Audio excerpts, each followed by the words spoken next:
بسم اللہ الرحمن الرحیم۔ السلام علیکم۔ آج ہمارے مہمان ڈاکٹر خواجہ محمد اکرام الدین جواہر لال نہرو یونیورسٹی میں اردو کے پروفیسر ہیں۔ اردو زبان و ادب کے حوالے سے بین الاقوامی شہرت کے حامل ہیں۔ خواجہ محمد اکرام صاحب کی اب تک 23 کتابیں شائع ہو چکی ہیں، جن میں سے بعض کتابیں ہندوستان اور کچھ بیرون ممالک کی جامعات کے نصاب میں شامل ہیں۔ خواجہ محمد اکرام الدین کو ان کے علمی اور ادبی کارناموں پر کئی ملکی اور بین الاقوامی اعزازات اور انعامات سے نوازا گیا، جن میں جاپان، ڈنمارک، جرمنی اور ترکی کے علاوہ بھارت کے مختلف علمی اور ادبی اداروں کے اعزازات شامل ہیں۔ آپ نے اردو ادب میں ڈاکٹریٹ کی ڈگری حاصل کی۔ خواجہ اکرام کو اردو کے علاوہ انگریزی، ہندی، عربی اور فارسی زبان پر عبور حاصل ہے۔ آپ اردو تنقید اور اردو ٹیکنالوجی اور جدید ٹیکنالوجی میں خاصی دلچسپی رکھتے ہیں۔ پروفیسر ڈاکٹر خواجہ محمد اکرام الدین 3 سال تک قومی کونسل برائے فروغ اردو زبان، وزارت برائے فروغ انسانی وسائل، حکومت ہند میں ڈائریکٹر کے عہدے پر فائز رہے۔ اسی مدت میں کونسل سے بچوں کا ماہنامہ بچوں کی دنیا کا اجرا ہوا اور عالمی اردو کانفرنس کی بنیاد پڑی۔ آپ نے اردو زبان و ادب کو نئی ٹیکنالوجی سے جوڑ کر اردو کے فروغ کے امکانات کو وسیع کیا، کئی اردو سافٹ ویئر متعارف کروائے، جدید ٹیکنالوجی کو اردو سے ہم آہنگ کرنے کے لیے متعدد اقدامات کیے۔ آپ کی اہم ترین کاوش ورلڈ اردو ایسوسی ایشن کا آغاز ہے، جس کا بنیادی مقصد عالمی سطح پر اردو کے ادیبوں کے درمیان باہمی اشتراک کی کوشش ہے۔ ٹیکنالوجی کے اس دور میں ڈیجیٹل میڈیا کا سہارا لیتے ہوئے آپ نے کئی اہم کارنامے سر انجام دیے، جن میں on line Urdu learning.com، on line رسالہ ترجیحات کا اجرا، مہجری اور غیر ملکی ادیبوں کے تعارف کا سلسلہ اور کتابوں کی آن لائن اشاعت شامل ہے۔ ہم ڈاکٹر خواجہ محمد اکرام کو اس بزم میں خوش آمدید کہتے ہیں اور ان سے گفتگو کا آغاز کرتے ہیں۔ سر، میں آپ سے سب سے پہلا سوال یہ کرنا چاہوں گی کہ آپ اپنا مختصر تعارف کروائیے اور یہ بتائیے کہ اردو زبان و ادب کی تعلیم کی طرف کیوں آئے اور اس کے بعد تدریس کے لیے اردو ہی کو کیوں منتخب کیا؟ السلام علیکم ورحمۃ اللہ وبرکاتہ۔ بہت شکریہ ڈاکٹر تیمینہ عباس صاحبہ کہ آپ نے اس ناچیز کو موقع فراہم کیا کہ آپ سے گفتگو کر سکوں اور اس پلیٹ فارم کے ذریعے کچھ احباب تک ہماری رسائی ہو جائے گی، یہ ہماری خوش بختی ہے۔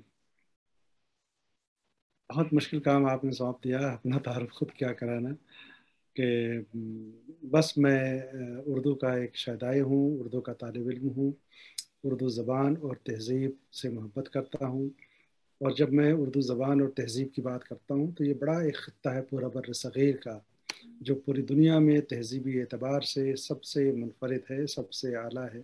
یہاں مختلف اقوام اور نسلوں کے لوگ رہتے ہیں، مختلف زبانیں بولتے ہیں، لیکن تمام رنگا رنگی اور تمام تضادات کے بعد ایک ایسی مماثلت ہے کہ جس کی وجہ سے سب ایک دھاگے میں پروئے ہوئے نظر آتے ہیں۔ تو میں یہ کہہ سکتا ہوں کہ اس زبان سے محبت کی ایک وجہ یہ ہے کہ یہ اس کا خطہ بہت وسیع ہے۔ پوری دنیا میں شاید کسی بھی زبان کو یہ امتیاز حاصل ہو جو میں آپ سے کہنے جا رہا ہوں۔ امتیاز سے مراد یہ ہے کہ اب یہ دیکھیے نا کہ ہمارے وہاں سندھی بولی جاتی ہے، سرائکی بولی جاتی ہے، گجراتی بولی جاتی ہے، اور جتنی بھی زبانوں کے آپ نام لے لیں، علاقائی زبان۔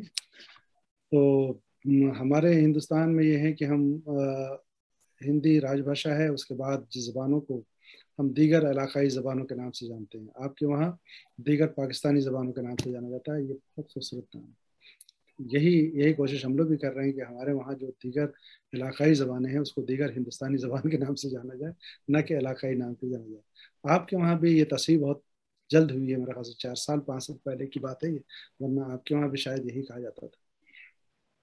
تو تہمینہ صاحبہ، میں تو صرف اردو کا ایک طالب علم ہوں، اسے ایسے سے لوگ مجھے جانتے ہیں، اور میرا مقصد یہ ہے کہ اللہ کا عطیہ ہوتا ہے، دیا ہے اللہ کی طرف سے کہ اللہ نے آپ کو کس چیز کے لیے منتخب کیا۔ تو اگر ہم سائنس ٹیکنالوجی میں بھی جا سکتے تھے، کسی میں بھی جا سکتے تھے، لیکن ہماری کوششوں سے اور اللہ کی جانب سے کہ انسان تدبیر کرتا ہے، لیکن فائنلی اللہ تبارک و تعالیٰ کی طرف سے جو ہمیں ملتا ہے وہی سب کچھ ہوتا ہے۔ تو اردو زبان کی طرف اگر ہم آئے ہیں تو میں تو یہ کہتا ہوں، میں سب سے بڑا خوش نصیب اس لیے سمجھتا ہوں اپنے آپ کو کہ بر صغیر کے لوگ اگر اسلام کو پوری طور پر سمجھنا چاہیں تو اسے اردو زبان میں تمام چیزیں مہیا ہیں۔ اسلام کو سمجھنے کے لیے احادیث، تفسیر، فقہ، تمام چیزیں عربی زبان میں موجود۔ وہ ممکن نہیں ہے کہ سب آدمی عربی جانے تب جا کے اسلام کو سمجھیں، لیکن کم از کم ہم اس زبان سے متعلق ہیں، اس زبان سے منسلک ہیں، اس زبان کی تدریس سے ہمارا واسطہ ہے جس زبان میں پورا اسلام موجود ہے، چاہے وہ فقہ کی بات ہو، تفسیر کی بات ہو، تاریخ کی بات ہو، تمام چیزیں موجود ہیں۔ ایک تو امتیاز میں دوسری بڑی بات یہ ہے کہ یہ میں نے جو بات کہی نا کہ دنیا کی واحد یہ زبان ہے۔ اچھا، کچھ ہمارے امتیازات ایسے ہیں جس کو ہم لوگ بڑھ چڑھ کر کے بولتے نہیں، بولنا چاہیے۔ کیوں بولنا چاہیے؟ اس لیے بولنا چاہیے کہ آج کا دور تشہیری دور ہے، ہمیں اور آپ کو خود بتانا پڑے گا کہ ہم کیا ہیں۔ اب وہ دور نہیں رہا کہ عشق آنست مشک آنست کے خود ببویت، بلکہ عطار بگو کہ عطار کو کہنے کی ضرورت نہ پڑے، مشک اپنی آپ خوشبو دے دے، لیکن اب یہاں عطار ہی کو کہنا پڑتا ہے کہ ہماری خوشبو کی خاصیت یہ ہے۔ یعنی تشہیری دور میں ہم جی رہے ہیں، تو اس تشہیری دور میں اپنی تہذیب، اپنی زبان کی ان تمام خوبیوں کو، ان امتیازات کو بتانا چاہیے۔ دیکھیے، سرائکی کا خطہ کیا ہے، بلوچی کا خطہ کیا ہے، سندھی کا خطہ کیا ہے نا، گجراتی کا خطہ کیا ہے؟ ظاہر وہ ایک خطے میں محدود ہے۔ پنجابی کا خطہ کیا ہے؟ ایک خطے میں محدود ہے، آدھا خطہ سرحد پار، آدھا خطہ سرحد اس پار۔ بھلے وہ 2 رسم خط میں لکھی جا رہی ہو، لیکن اس کا خطہ ایک ہے، ایک زبان ہے۔ تو دنیا کی زبانوں کے حوالے سے یہ فیکٹ ہے کہ اس کا ایک ہی خطہ ہوگا اور مخصوص خطہ ہوگا، اردو۔ اس کے بارے میں سوچیں۔ پیدا ہوتی ہے دلی میں، جوان ہوتی ہے دکن میں، ٹھیک ہے، اور پھر دبستان لاہور ہے، دبستان لکھنؤ ہے، دبستان دلی ہے، دبستان حیدرآباد ہے، یہاں ان کے پروں کو پرواز کی طاقت ملتی ہے اور یہ زبان پھیلتی چلی جاتی ہے۔ لیکن اگر ہم سے اور آپ سے کوئی پوچھے کہ بھائی پنجاب کے لیے تو پنجابی زبان ہے، مراٹھا والوں کے لیے مراٹھی زبان ہے، سندھ والوں کے لیے سندھی زبان ہے، اردو زبان بیداری کا شکار، کہاں کی بے گھری کا شکار، کہاں کی زبان؟ میں کہتا ہوں نہ تو یہ بیداری کا شکار ہے، نہ تو بے گھری کا شکار ہے، یہ واحد زبان ہے جس کا خطہ پورا بر صغیر۔ اچھا، کیوں؟ بے شک سر، آپ یہ بات درست کہہ رہے ہیں کہ یہ واحد زبان ہے کہ جس کا پورا خطہ جو ہے وہ بر صغیر ہے۔ اچھا، ایک دوسرا سوال آپ یہ بتائیے کہ آپ کے پی ایچ ڈی کے مقالے کا موضوع کیا تھا، اور وہ مقالہ کرتے ہوئے آپ کو کن مشکلات کا سامنا کرنا پڑا؟ دیکھیے، میرے مقالے کا جو عنوان تھا پی ایچ ڈی کا اور جو ایم فل کا تھا، جو تھیسس، وہ دونوں بالکل مختلف، دو الگ الگ شعبے تھے۔ ایم فل تو ہم نے لنگوسٹک اسٹائلسٹکس پہ کیا، لسانیاتی اسلوبیات پہ کیا، اور پی ایچ ڈی کا مقالہ جو تھا اس کا تعلق فارسی سے زیادہ تھا۔ 19ویں صدی کے تذکروں کا تنقیدی معیار کیا رہا ہے، اس پر ہم نے گفتگو کی۔ حالانکہ اس پہ کام ہو چکا تھا، لیکن 19ویں صدی کے تذکرے وہ تذکرے ہیں جن میں جو بہت اہم تذکرے لکھے گئے، اور ایسے تذکرے بھی آئے جس میں تنقید کے ساتھ ساتھ تاریخ کا بھی ایک شعور ملتا ہے۔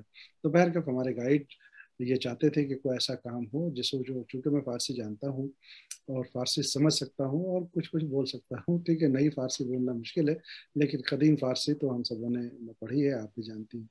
تو انہوں نے یہ کہا کہ چونکہ آپ فارسی جانتے ہیں تو کچھ ایسا موضوع اختیار کریں کہ آپ کے اس فارسی دانی کا کچھ فائدہ ہو سکے۔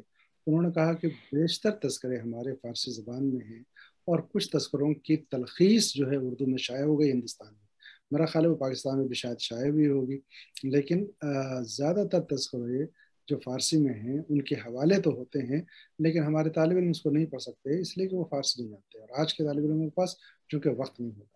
بہرکیف تو 19ویں صدی کے جو تذکرے تھے ان کا تنقیدی معیار کیا رہا ہے، تنقید کس طرح سے ترقی کرتے ہوئے مختلف رجحانات اور نظریات میں بڑھتی ہے، اور یہ رجحانات اور نظریات کی ابتدا کو کیسے ہم لے سکتے ہیں، اور یہ مختصر جملے جو کہے جاتے تھے تذکروں میں لکھے ہوئے ملتے ہیں، یہ مختصر جملے کیا پوری تنقیدی بصیرت کے ساتھ لکھے گئے یا وہ صرف ایک اسلوب نگارش ہے جس کے تحت یہ جملے لکھے گئے. ان چیزوں پہ ہم نے بحث کی ہے. یہ ہے تذکروں کی تنقید کے حوالے سے میری تحقیق. اور مشکل جیسا آپ نے کہا مشکل اس لیے نہیں ہوئی کہ الحمدللہ کئی بہت بڑی لائبریریاں ہندوستان میں موجود ہیں، آپ کے وہاں بھی موجود ہیں. رضا لائبریری جو رامپور میں ہے، خدا بخش لائبریری جو پٹنہ میں ہے، اور حیدرآباد میں ایک بہت بڑی لائبریری ہے. تو تقریباً تمام تذکرے ہمیں مل گئے. اس وقت ڈیجیٹل میڈیا کا یہ رواج نہیں تھا، اور نہ کمپیوٹر تو آہستہ آہستہ آ رہے تھے، اور جو امیر کبیر گھرانے تھے یا امیر کبیر پروفیشن کے جو لوگ تھے، ایڈوکیٹ اور بیوروکریٹس یا پھر مینجمنٹ کے لوگ، ان کے وہاں کمپیوٹرز ہوا کرتا تھا. اس لیے میری جو تھیسس ہے وہ ہاتھ سے لکھ کر کے جمع کی. اس وقت ٹائپ بھی نہیں ہوتا تھا، ٹائپ کرانے کے لیے بہت پیسے لگتے تھے. حالانکہ مجھے الحمدللہ اسکالرشپ ملتا تھا، لیکن میں نے دونوں مقالے جو ایم فل کا ہے اپنی تحریر میں لکھ کر کے اور وہ جمع کیا. پی ایچ ڈی کا مقالہ بھی لکھا. پھر اس کے بعد یہ ہوا کہ بہت دشواری ہو رہی تھی، تو اس وقت جو ہے اکبر الہ آبادی کا وہ شعر یاد آیا کہ خط پڑھنا پڑا ہے ٹائپ کا، پانی پینا پڑا ہے پائپ کا. تو وہ خط ٹائپ میں جو ٹپ ٹپ ٹپ ہوتا تھا اس سے میں نے ٹائپ کروایا.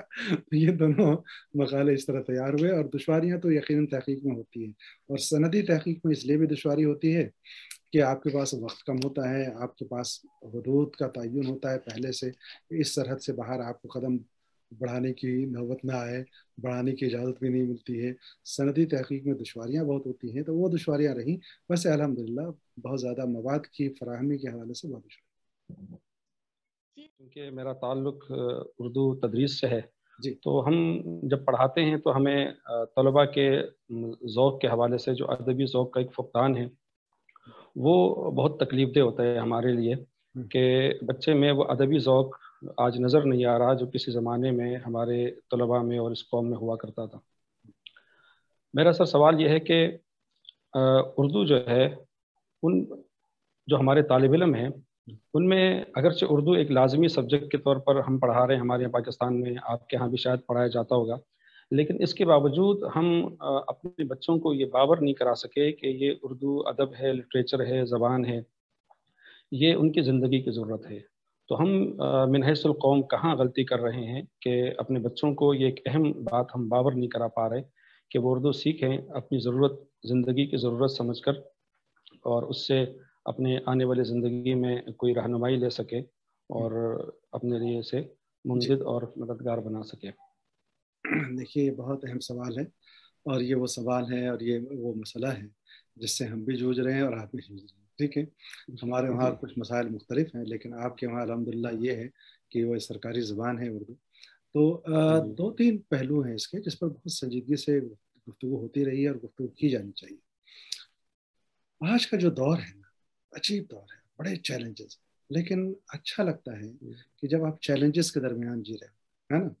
اقبال وہ بال جبریل میں جو جبریل ابریز کا ہے نا، وہ شعر پڑھنا چاہیے بار بار، ہے نا، جو ابلیس کے منہ سے وہ کہلواتے ہیں کہ کیا ہے، دریا بدریا جو بجو یم بیم، ہاں یم بیم، ہے نا، کہ وہ وہی دریا بدریا جو بجو. شعر پڑھیے، پورا یاد نہیں آ رہا اچانک، ایسا کیسے، پوری نظم یاد ہے.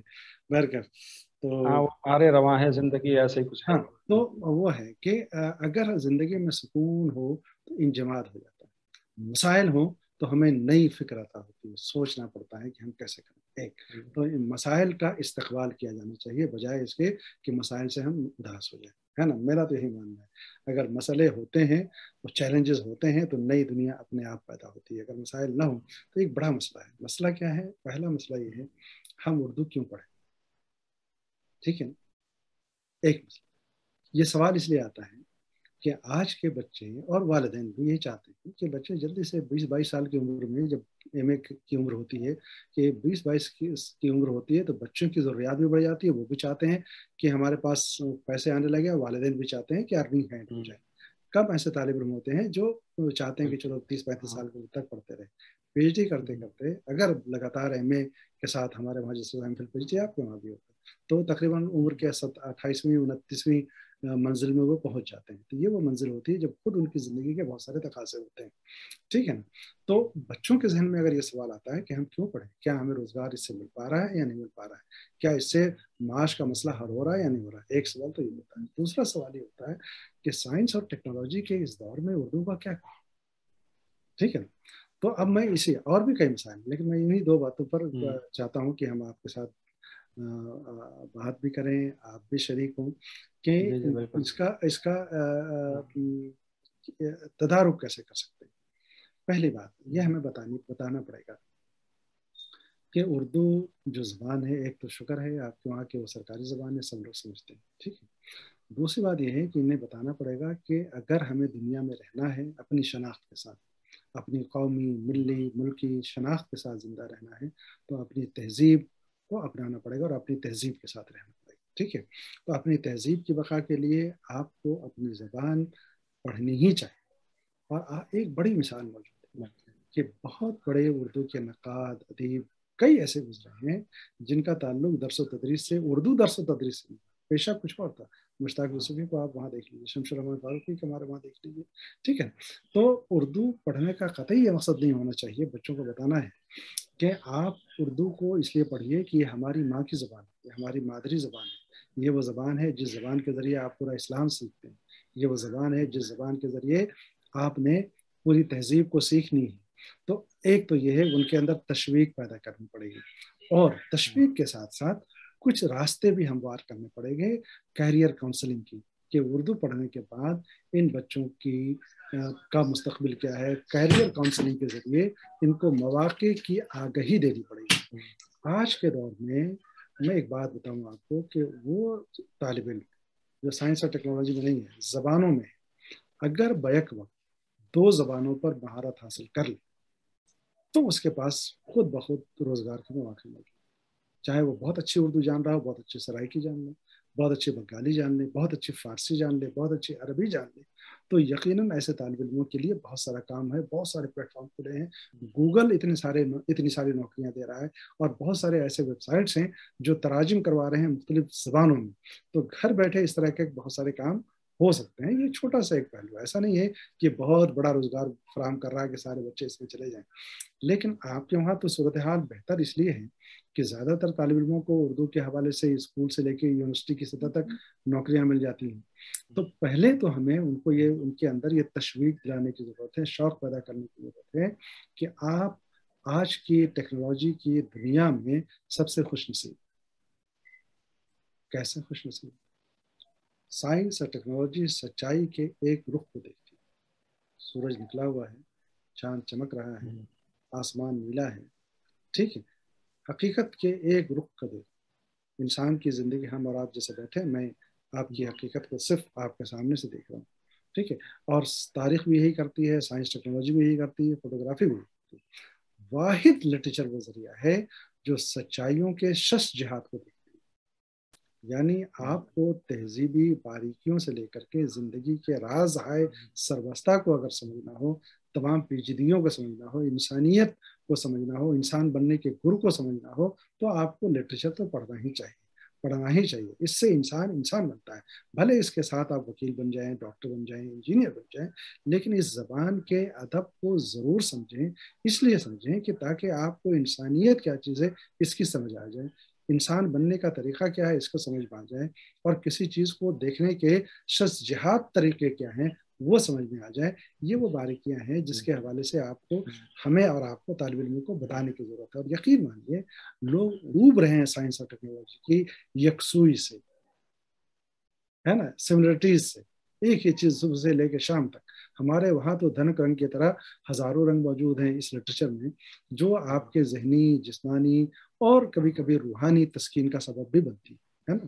تو یہ وہ چیزیں ہیں جو آج کے دور میں مشکل تو بہت ہے، لیکن ایسا میں نے دیکھا ہے اپنی تدریس کے درمیان کہ ہماری ایک کلاس ہوتی ہے تہمینہ صاحبہ، آپ لوگ محروم ہیں کیوں محروم ہیں؟ معافی چاہتا ہوں، یہ لفظ اس لیے استعمال کر رہا ہوں کہ اس لیے نہیں کہ آپ بھی کبھی کبھی ہماری کلاس میں آن لائن آ جایا کریں گا ویسے ٹیچر. ہمارے وہاں ایک مشترکہ کلاس ہوتی ہے جس میں ہندی کے طالب علم بھی اور اردو کے طالب علم بھی لازمی طور پر بیٹھتے ہیں، اور وہ کمپوزٹ کلچر کا کلاس ہوتا ہے. ٹھیک ہے، تو اس میں یعنی غیر مذہب کے لوگ بھی ہوتے ہیں، اسلام والے بھی مذہبی اعتبار سے بھی تفریق ہوتی ہے، اور مختلف علاقوں سے آتے ہیں تو تہذیبی اعتبار سے بھی تفریق ہوتی ہے. اور کمپوزٹ کلچر کا جو معاملہ ہے مشترکہ تہذیب کا، یہ بڑا متنازع فی مسئلہ آج کل بنتا چلا جا رہا ہے. وہ کلاس لینی ہوتی ہے ادب کے نقطۂ نظر سے. تو میں امیر خسرو سے شروع کرتے ہوئے تلسی، کبیر، نانک ہوتے ہوئے قلی قطب شاہ ہوتے ہوئے ان صوفیانہ شاعری کی طرف جب ان کو لے کے جاتا ہوں، 6 مہینے کے اندر اندر ان طالب علموں کا ذہن بدل چکا ہوتا ہے، ان کا نظریہ بدل چکا ہوتا ہے، ان کے اندر سے تعصبات ختم ہو چکے ہوتے ہیں. ان کے اندر یہ پتہ چلتا ہے کہ اچھا یہ وہ زبان ہے جس زبان کے حوالے سے ہمیں یہ کہا گیا تھا. آپ کو معلوم ہے میں اشارے میں بات کر رہا ہوں کہ کتنی غلط فہمیاں پھیلائی جاتی ہیں. تو یہ اس طرح کے مواقع ہمیں اکثر ملتے ہیں یہاں محفلوں میں بھی کہ کئی طرح کے لوگ ہوتے ہیں، تو وہاں ہمیں گفتگو کرنے کا موقع ملتا ہے. آپ کے وہاں تہذیبی اعتبار سے رنگا رنگی ہوگی، لیکن کئی اعتبار سے یکسانیت ہے. دین، ایمان، عقیدے کے نقطۂ نظر سے سب ایک، ٹھیک ہے. اس کے بعد ملک کے اعتبار سے سب ایک ہیں، ملت کے اعتبار سے سب ایک ہیں. ٹھیک ہے، کوئی بلوچی ہے، کوئی سرائکی ہے، اور کوئی پنجابی ہے، کوئی سندھی ہے، اور ان کے درمیان ہے نا ان اشتراکات کو ڈھونڈنے کی ضرورت ہے. یہ ادب ہی کر سکتا ہے. ابھی بھی کچھ تعصبات ہیں ان علاقائی تہذیبوں میں. ان تعصبات کو ہم اور آپ ختم کر سکتے ہیں اس ادب کے ذریعے، شاعری کے ذریعے ہے نا، فکشن کے ذریعے. تو ادب ایسا ہے کہ دنیا جتنی بھی ترقی کر لے، ادب حرکت زندہ رہے گا، برقرار رہے گا. ادب کی اہمیت کو سمجھانا مشکل ضرور ہے، لیکن جب ان کو مطالعے کی طرف لے کر کے آئیں گے اور تفہیم کا جب سلسلہ شروع ہوگا تو اپنے آپ وہ شوق پیدا ہوتا چلا جائے گا. آپ جس فیلڈ میں بھی جائیں، جو اگر لازمی کورس جو بچے پڑھ رہے ہیں ان کو پڑھانے میں دلچسپی کا سامان پیدا کرنا پڑے گا. مثلا اگر ہم شاعری کو پڑھا رہے ہیں، ٹھیک ہے نا، تو شاعری کے اتنے رنگ ان کو دکھا دیجئے کہ ان کے اندر دلچسپی پیدا ہوگی، ہے نا. کہ اردو پڑھاتے ہوئے کبھی آپ عربی کے شعر بھی کہیے، سرائکی کے بھی شعر کہیے، فارسی کے بھی شعر کہیے، ان میں مماثلتیں تلاش کریے کہ زبان الگ الگ ہو سکتی ہے لیکن نظریہ، فکر اور جو وہ اسپرچولیزم ہے وہ تو ہر جگہ ایک جیسی چیز ہے. تو یہ چیزیں اگر ہم لوگ طالب علموں کے درمیان ان ابتدائی دنوں میں دے سکتے ہیں جب وہ لازمی طور پر پڑھنے آتے ہیں. ایک بات اور جملہ مترجہ کے طور پہ کہتا ہوں جس کا استعمال ہم نہیں کرتے، افسوس. میں اکثر کہتا ہوں، علماء کی محفلوں میں کہتا ہوں کہ دنیا میں واحد ایک قوم مسلمان ہے جس کو اللہ نے آدھے گھنٹے ایسے دیے ہیں کہ لوگ سننے کے لیے آتے ہیں. اور کیسے سننے کے لیے آتے ہیں معلوم ہے؟ وضو بنا کے، با وضو، آنکھیں نیند سے بوجھل نہ ہو. اگر آنکھیں لگ گئی تو وضو ٹوٹ جائے گا. وہ جمعہ کا دن جب امام خطبہ دے، اس آدھے گھنٹے کو اگر ہم نے بہت اچھا استعمال کیا ہوتا آج ہماری حالت نہیں ہوتی. اس آدھے گھنٹے کو ہم نے نہ جانے کیسی تقریر میں ضائع کر دیا ہے اب تک. ٹھیک ہے، اسی طرح سے ہم اساتذہ کے لیے وہ طالب علم جو پہلی دفعہ لازمی کلاس کے لیے آتے ہیں وہ سب سے غنیمت موقع ہوتا ہے اور ان کے ساتھ زیادہ سے زیادہ وقت بتانے کے لیے. اور روایتی انداز سے اگر ہم نے پڑھانا شروع کر دیا تو کوئی دلچسپی نہیں. اس طریقے تدریس میں کچھ نیاپن لانا چاہیے، نئی نئی چیزیں لانی چاہیے. جیسے پڑھاتے ہوئے اگر گلوں میں رنگ بھرے باد نو بہار چلے بھی آؤ کہ گلشن کا کاروبار چلے، تشریح بتا دیں گے تو بات نہیں چلے، ہے نا. یا سرسری ہم جہان سے گزرے ورنہ ہر جا جہان دیگر. اتنا بڑا شعر اتنی آسانی سے ہم پڑھا کے نکل آتے ہیں. اس کے لیے ہمارے پاس آج الحمدللہ اتنے وسائل موجود ہیں انٹرنیٹ پہ، طرح طرح کی چیزیں انہیں دکھا سکتے ہیں. اور بجائے اس کے کہ فیض کو پڑھاتے ہوئے فیض کے کلپس بھی ان کو سنا سکتے ہیں. اور فیض کے بڑے بڑے ناقدین ہیں، ان کی تشریحات کو بھی تھوڑی دیر کے لیے ہم 5 منٹ کے لیے کلپ دکھا سکتے ہیں. تو ہمیں طریقے تدریس میں کچھ ایسی چیزیں لانی پڑیں گی کہ طالب علم خود بخود یہ لگے کہ حیدر صاحب کی کلاس میں مجھے جانا ہی جانا، وہ نہیں چھوڑنا چاہے کوئی اور کلاس چھوڑنا. نہیں بالکل بالکل سر، ایسا ہی ہے. بس یہ ہے کہ بچوں میں اردو کے حوالے سے دلچسپی پیدا کرنی ہے اور ان کے رجحانات کو ذرا بدلنا ہے. اچھا سر، ایک اور سوال میرا یہ ہے کہ یہ جدید ٹیکنالوجی کا دور ہے اور یہ حقیقت ہے کہ اس دور میں سے وہی قومیں اور وہی زبانیں اپنا وجود برقرار رکھ پائیں گی جو دور سے ہم آہنگ ہوگی۔ میرا سر سوال یہ ہے کہ اس جدید دور میں، اس سائبر ایج میں، اردو اپنا وجود برقرار رکھنے کی کوشش میں کس حد تک کامیاب ہے، یا اس کی ترقی کے کیا امکانات آپ کو نظر آ رہے ہیں؟ الحمدللہ جو کچھ ہے بہت ہم اس سے خوش ہیں، مطمئن نہیں، جی خوش۔ کیونکہ سر آپ کا بڑا کنٹریبیوشن ہے اس حوالے سے۔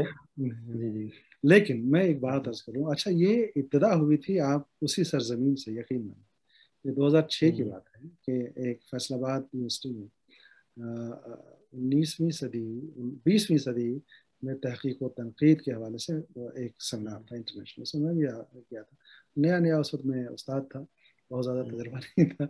تو یہ تھا کہ اساتذہ نے کہا کہ کچھ الگ موضوعات پہ بات کریں، تدریس پہ بات کریں، تحقیق تنقید پہ بات کریں۔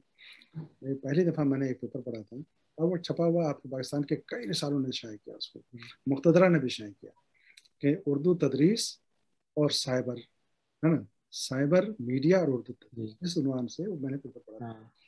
مجھے حیرت ہوئی کہ 95% لوگوں نے ناپسند کیا کہ میں بہت آگے کی بات شاید کر رہا تھا، یا وہ لوگ سننا نہیں چاہ رہے تھے۔ آج کی دنیا میں وہ سب کیا بات ہے۔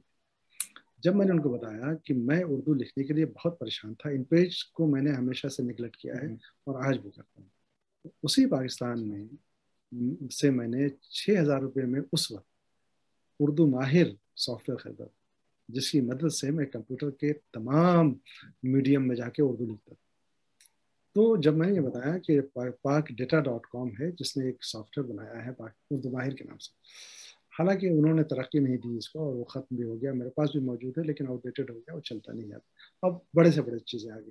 میں یہ کہہ رہا تھا کہ ہم نے اردو والوں، میں یہ بات اس لیے کہہ رہا ہوں، ضمناً یہ بات آ گئی، پاکستان کا ذکر ہوتا ہے تو ہمیشہ چاہتا ہے دل کو وہاں پہنچے، تصور ہی میں صحیح ابھی فیصل آباد کا سیر گھر آیا تو اس محفل میں مجھے اندازہ ہوا کہ نئی نسل کے کچھ بچے تو بعد میں آئے، سر آپ کیا کہنا چاہتے تھے، انہوں نے بات کی، لیکن آپ کو یاد ہے کہ جب ہمیں میل لکھنے کی ضرورت پڑنے لگی تو بہت سے لوگوں نے میل سے گریز کیا، مفر کیا کہ یار کمپیوٹر پر بیٹھنے کے لیے ضروری ہے کہ ہمیں انگریزی جاننا چاہیے، میل لکھنے کے لیے ضروری ہے کہ ہمیں انگریزی آنا چاہیے۔ تو بہت لوگوں نے اس لیے دامن بچا لیا کہ ہمیں نہ انگریزی آتی ہے نہ کمپیوٹر آتا ہے، تو چھوڑ یہ سب کیا کرنا ہے، ہماری ہاتھ کی تحریر چلتی رہی۔ لیکن کچھ لوگوں نے اس میں سے نیاپن نکالا کہ ٹھیک ہے انگریزی نہیں آتی اور رومن میں لکھیں، رومن شروع ہو۔ اب اس بات دیکھیے کتنی تیزی سے اچانک ہے نا رومن یہ شروع۔ 2009 کی بات ہے، ہم اور آپ، ہماری اور آپ کی پرائیویسی تھی، 2009 نے سب چھین لیا فیس بک کے آنے کے بعد، موجود ہے پرائیویسی۔ آج ہم ایسی دنیا میں ہیں، مشینیں ہمارا ذہن پڑھ لیتی، ابھی ہم اور آپ بیٹھے ہیں، جس دن لائیو کریں گے اس کو تو ان کو پتہ چل جائے گا کہ ہم اردو زبان کے لیے بات کر رہے ہیں۔ اگر آپ کا یہ یوٹیوب 1000 سے کراس کر گیا اس کا سبسکرائبر، تو اس میں جو ایڈورٹیزمنٹ آئیں گے وہ اردو کے حوالے سے آئیں گے، ہے نا۔ یہ آرٹیفیشیل انٹیلیجنس کا دور ہے جس میں ہم جی رہے ہیں، مصنوعی ذہانت کا دور ہے۔ اس مصنوعی ذہانت میں ہم ہمیشہ پیچھے رہے۔ میں نے یہ بات اس لیے کہی کہ 2006 تک فرینچ والوں نے فرینچ زبان میں اپنا کمپیوٹر بنا لیا، چائنیز نے اپنی زبان میں کمپیوٹر بنا لیا، ہے نا، عرب والوں نے اپنی زبان میں اپنا کمپیوٹر بنا لیا۔ اردو اور ہندی، ہم تو اس زبان ہندوستان کے حوالے سے بات کر رہے ہیں، ابھی تک انہوں نے اپنی زبان میں ہندی نہیں جانا۔ یہ 2010 اور 11 آتے آتے یونیکوڈ بنتا ہے اور یونیکوڈ کے بعد اردو کا استعمال شروع ہوتا ہے۔ نتیجہ کیا ہوا کہ یہ زبانیں پیچھے رہ گئی۔ اب ابھی پورے سائبر ورلڈ کو دیکھیں تو سائبر ورلڈ میں کون سی زبانیں زیادہ محترم ہیں، کون سی زبانیں زیادہ پاپولر ہیں؟ وہ زبانیں زیادہ پاپولر ہیں جن زبانوں کے ڈیجیٹل آتھینٹک ڈاکومنٹیشن موجود، مستند، ہے نا۔ ہمارے وہاں کتنے بلاگس ہیں، ویب سائٹس موجود ہیں، ٹھیک ہے۔ اور اب تو بڑی بڑی الحمدللہ آپ کے وہاں علامہ اقبال سائبر لائبریری کمال کیا انہوں نے، بہت پہلے کی چیز ہے یہ، ہے نا۔ لیکن آج کی جو لائبریری ہے وہ ویسے نہیں ہونی چاہیے، اب ریختہ بھی ہے، ٹھیک ہے، اور ہمارا ورلڈ اردو ایسوسیشن کا ریسرچ اینڈ پبلیکیشن سینٹر بھی ہے، اس طرح کے بہت بڑے ادارے ہیں۔ لیکن یہ اطمینان بخش نہیں ہے، خوشی ہے کہ ہم موجود ہیں اپنی شناخت کے ساتھ اور اپنی تحریر۔ بہت اب تو وہ زمانہ آ گیا ہے کہ ہم آپ بول رہے ہیں اور کمپیوٹر اردو لکھتا ہے، بھلے معلوم نہیں کہ کتنے لوگوں کو یہ بات معلوم. تو یہ ہمارا فرض ہے نا کہ ہم لوگوں کو بتائیں تاکہ زیادہ, یعنی میں آپ سے گفتگو کر رہا ہوں, گفتگو کرتے کرتے اگر میں نے وہ سافٹ ویئر استعمال کیا تو جتنی باتیں میں کہہ رہا ہوں وہ سب اردو میں ٹائپ ہوتا چلتا ہے. انگریزی میں تو بہت سارے ایسے سائٹس موجود ہیں جو بالکل 95% ایکیوریسی کے ساتھ موجود ہیں, اردو میں 80% ایکیوریسی کے ساتھ موجود ہیں. اس میں مزید ہم لوگ خود اس میں کوشش کر رہے ہیں اس سافٹ ویئر کو اور ڈیولپ کرنے کے لیے کہ ہم ایک طرف, آج کل بچے ہیں, میری بیٹی خود کلاس کرتی ہے, میں دیکھتا ہوں کہ وہ کلاس ہو رہی ہوتی ہے, ٹیچر کلاس لے رہے ہوتے ہیں, وہ سافٹ ویئر لگا دیتی ہے. جب سافٹ ویئر لگا دیتی ہیں تو جو ٹیچر بولتا چلا جاتا ہے وہ من بان سارے الفاظ سارے جملے لکھتے ہوئے چلے جاتے ہیں, اس کے لیے وہ نوٹس تیار ہو جاتا ہے. تو ایسے دور میں ہمیں اردو کو اگر سائبر ورلڈ میں پوری شناخت کے ساتھ موجود رکھنا ہے تو آئے دن سافٹ ویئر کی طرف بڑھنا پڑے گا. اور یہ ابھی تک, یہ دیکھیے نوری نستعلیق جو سافٹ ویئر ہم اور آپ استعمال کرتے ہیں, کیا کسی ادارے نے بنایا؟ کسی ادارے نے. اردو تھیسورس جو آپ کے وہاں پاکستان میں بنا, کیا کسی ادارے نے بنایا؟ صرف ایک فرد واحد نے پیسے خرچ کیے, ایک فرد واحد نے بنایا اور فری ایکسس دے دیا.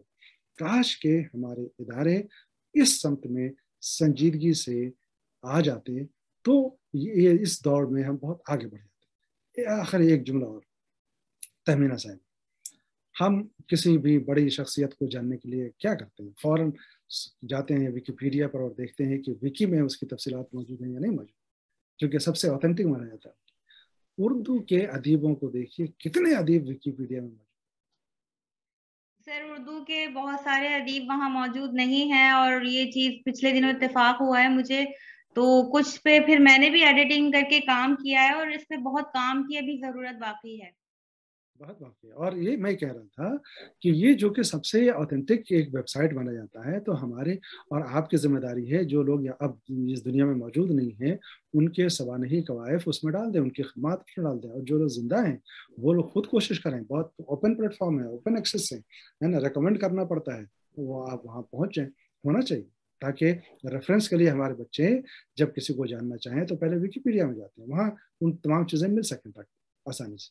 تو ہمیں کام کرنے کی ضرورت ہے. الحمدللہ جو کچھ ہو رہا ہے بہت اچھا ہو رہا ہے, اطمینان نہیں ہونا چاہیے. جو کام ہوا ہے کم ہے, زیادہ سے زیادہ افراد کو بھی اور ہمارے اداروں کو بھی آنا پڑے گا. افراد کا کام کیا ہے؟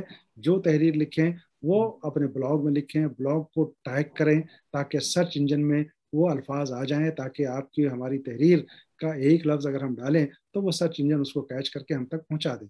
ہمارا معاملہ یہ ہوتا ہے, اب اس میں ورکشاپ کی ضرورت ہے, ٹریننگ کی ضرورت ہے. طالب علموں کے درمیان ہمیں ورکشاپ رکھنی چاہیے کہ کس طرح سے اپنی تحریروں کو ہم سوشل میڈیا میں بھی اگر ڈالیں اور اوپن ایکسیس پلیٹ فارم پہ ڈالیں تو ٹیگنگ کیا ہوتی ہے, سرچ انجن میں ہماری تحریر کو کیسے وہ سرچ انجن ڈھونڈ کے لا سکتا ہے, اس کی کیا تکنیک ہے. اگر ہم نے لکھ کر کے صرف ڈال دیا تو وہ تحریر سامنے نہیں آ سکتی ہے.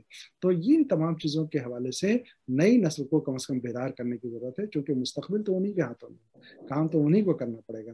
اور جب ہم ان کو تیار کر لیں گے تو انشاءاللہ یہ رفتار اور آگے بڑھے گی. مجھے آپ سے ایک سوال یہ پوچھنا ہے. آپ نے کہا کہ 2006 میں فیصل آباد کی ایک کانفرنس کے لیے آپ نے ایک مقالہ لکھا تھا, اور اس وقت یعنی آپ سمجھ لیں کہ آن لائن اردو لرننگ کے حوالے سے آپ نے سوچا, تو روایت سے ہٹ کے کام تھا, اور روایت سے ہٹ کے ہم جو بھی کام کرتے ہیں تو وہ ہمارے یہاں اتنی جلدی قبول نہیں کیا جاتا. لیکن آپ یہ بتائیے, کیا اس سے پہلے کبھی آپ کو یہ خیال آتا رہا کہ آپ کو یہ کام آگے چل کے کرنا چاہیے؟ بالکل, اس سے پہلے جب ہم اور آپ بہت کم لوگ جو ہیں یوٹیوب کو استعمال کرتے تھے, مایوب سمجھا جاتا تھا کہ یوٹیوب بچے ارے کیا کر رہے ہیں, یوٹیوب دیکھ رہے ہیں. اس وقت میں نے ایک چینل کھولا تھا یوٹیوب پہ, حالانکہ اس چینل کا نام تھا انڈین مسلم وائس, ہے نا. تو انڈین مسلم وائس کے نام سے جو ہمارے قومی ملی مسائل تھے اس کو ہم اجاگر کیا کرتے تھے. اس وقت بڑا ذرا آزادی تھی. میں نے اپنا ویب سائٹ 2009 میں بنایا جو اب تک چل رہا ہے, ٹھیک ہے. اور اس زمانے میں نے